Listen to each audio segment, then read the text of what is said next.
Okay, conic section miscellaneous का ये आखिरी क्वेश्चन है मिसेलेनियस का। क्वेश्चन नंबर 8 बोला N equilateral triangle is inscribed in the parabola.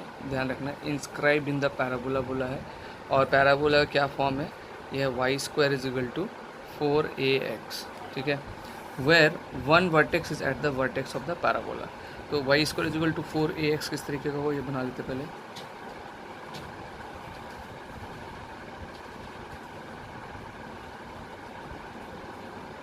ये है Y square is equal to 4ax का पैराबोला। ठीक है, अब यहाँ पे जो ट्राइंगल का बात किया, यहाँ पे एक ट्राइंगल का बात किया, बोला इंस्क्राइब इन द पैराबोला। तो ये ट्राइंगल किस तरीके का कि one vertex is at the vertex of the parabola. तो ये होता है वर्टेक्स ऑफ द पैराबोला, और ये पैराबोला के ऊपर है ये ट्राइंगल है। तो कैसे बनेगा, ये और ये। ठीक है, इस ट्राइंगल का पॉइंट्स ले लेते हैं, यहाँ पे ए, यहाँ पे ले लेते हैं बी, और ये तो हमारा ओरिजिन है जो कि है 0 0। ये एक इक्विलेटरल ट्राइंगल है, ये बोल दिया है। ठीक है, ट्राइंगल गिवन है हमारे पास, triangle O A B is an equilateral triangle. ठीक है, और इक्वेशन ऑफ द पैराबोला दिया हुआ है,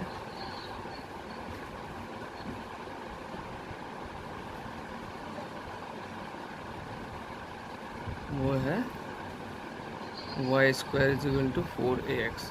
हमको फाइंड आउट क्या करना है, साइड ऑफ द, फाइंड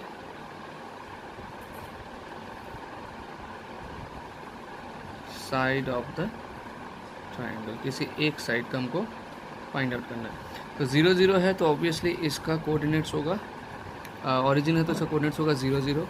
अब यहाँ से यहाँ तक का वैल्यू क्या है हमको पता नहीं है। इस पॉइंट को हम ले लेते हैं सी सपोज, और इसको ले लेते हैं यहाँ से यहाँ तक का स्मॉल पी ले लेते हैं, लेट्स से। ठीक है,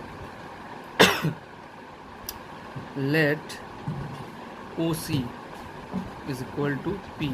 तो कोऑर्डिनेट्स ऑफ सी क्या हो जाएगा, यहाँ पे ये हो जाएगा p,0, क्योंकि ये x एक्सिस पे है, तो p,0। ठीक है, अगर इसका p,0 हो जाएगा तो इसका क्या होगा, ये भी हम देखते हैं अभी। ठीक है, तो यहाँ पे ध्यान देना, ये जो पॉइंट है इसके किसके कॉरस्पॉन्डिंग में, x के इसके कॉरस्पॉन्डिंग में। दैट मीन्स यहाँ पे x का वैल्यू तो p ही होने वाला है, लेकिन y का क्या वैल्यू होगा वो हमको पता नहीं है पहले अभी। तो इसको हम लोग y ही रखेंगे, p, y, और इस इक्वेशन में पुट करेंगे। ठीक है, क्वेश्चन में दिया हुआ ये equation Y square equal to 4ax। तो ये जो वैल्यू हमने लिया है ये इस इक्वेशन में पुट करते हैं। तो y square is equal to 4ax, x is equal to p put करेंगे हम लोग यहाँ पे। So y square is equal to 4 into a into p, और y is equal to root over 4ab। तो y इज इक्वल टू 4 का root हो जाएगा 2 रूट ओवर AP। ठीक है, ये हो गया हमारा 2 रूट ओवर AP। y का यहाँ पे जो वैल्यू है ये 2 रूट ओवर AP है, लेकिन इस p का वैल्यू भी हमको पता करना पड़ेगा। अभी तक अगर p का वैल्यू पता नहीं किए तो साइड पता नहीं कर पाएंगे। अब इस ट्राइंगल में थोड़ा ध्यान से देखना, क्योंकि ये एक इक्विलेटरल ट्राइंगल है, OAP एक इक्विलेटरल ट्राइंगल है। तो क्या होगा, OA is equal to AB होगा, इज इक्वल टू OB होगा, है ना। ये तीनों साइड इक्वल होगा because this is an equilateral triangle. हम लोग यहाँ पे ये लिखेंगे, और तीनों को लिखने का ज़रूरत नहीं, हम हमारे लिए बस ये दो काफ़ी है। ओ मतलब ये P का वैल्यू निकालने के लिए OA एंड OB। ठीक है, now since triangle OAP is an equilateral triangle, हम लोग क्या लिखेंगे, OA is equal to AB, OA is equal to AB। ठीक है, तो OA अगर AB का इक्वल होगा, OA कैसे, देखो डिस्टेंस फॉर्मूला अगर लगाते हो, OA, O का ओरिजिन क्या है 0 0 है, और इसका है P और Y, और यहाँ पे y का वैल्यू हमने अभी निकाला है, y का वैल्यू है क्या, 2 root over AP, 2 root over AP। तो डिस्टेंस फॉर्मूला अगर लगाओगे तो क्या आएगा, x2 माइनस x1 यानी कि p minus 0 x2 minus x1 का whole square plus y2 minus y1 again 2 root over AP minus 0 का होल स्क्वायर और इसका क्या लगेगा रूट लगेगा क्योंकि डिस्टेंस फॉर्मूला में रूट होता है, ठीक है।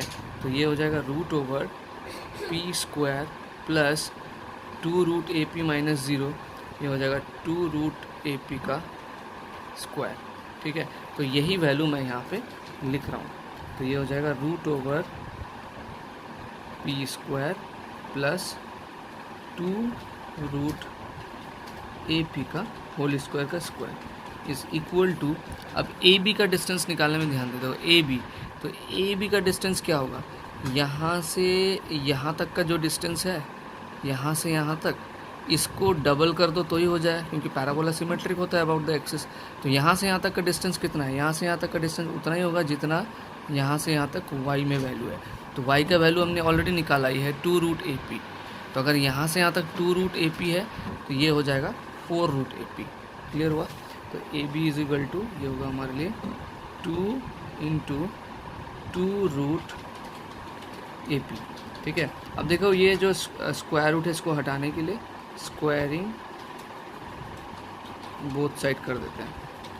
तो root over p square plus ये रूट के अंदर पे ये स्क्वायर है तो 2 स्क्वायर हो जाएगा 4 और रूट AP का स्क्वायर हो जाएगा रूट AP इसका square is equal to 2 into 2 4 रूट AP और इसका कर देंगे स्क्वायर, ठीक है। नाउ ये स्क्वायर रूट का स्क्वायर करेंगे तो स्क्वायर रूट रिमूव हो जाएगा, p square plus 4AP is equal to, अब ये 4AP का स्क्वायर करेंगे तो ये हो जाएगा 16AP, 4 का स्क्वायर हो गया 16 और सॉरी रूट AP का स्क्वायर हो गया रूट AP। इसके बाद यहाँ पर करता हूँ, अब 16AP 4 रूट AP इधर आ जाएगा तो माइनस 4, एक सेकेंड, p स्क्वायर को रहने देते हैं और 16AP ये 4AP को इधर लेके आता है माइनस 4AP और p square is equal to 16AP minus 4AP हो जाएगा 12AP। अब ये p से एक p कैंसिल हो जाएगा यहाँ पे, तो p का वैल्यू आ गया 12A। अब ये जो p का वैल्यू है इसको हम लोग यूज़ करेंगे AB निकालने, क्योंकि AB अगर निकल गया, इसका AB अगर निकल गया तो ही तो हमारा साइड निकल जाएगा, है ना। तो AB इज इक्वल टू क्या है हमारे लिए, AB इज इक्वल टू अभी समझाया मैंने, देखो यहाँ से यहाँ तक कितना है 2 रूट AP है। तो पूरा AB निकालने के लिए 2 इंटू 2 रूट AP करेंगे तो 2 इंटू 2 रूट ओवर A और P का वैल्यू क्या आया है 12A। 2 इंटू 2 हो जाएगा 4, A और A इसका स्क्वायर रूट निकल जाएगा A और 12 का स्क्वायर रूट क्या होता है 12 इज इक्वल टू होता है 2 इंटू 2 इंटू 3। जब इसका स्क्वायर रूट निकालेंगे ये 2 2 में से एक 2 निकल जाएगा, रूट 3 अंदर रहेगा तो ये हो जाएगा 2 रूट 3। तो 4 इंटू 2 8 रूट 3 8, ये हो जाएगा आंसर। यूनिट्स कुछ दिया नहीं है तो हम ले लेंगे 8 रूट 3 A यूनिट जो है इस इक्विलेटरल ट्रायंगल का साइड।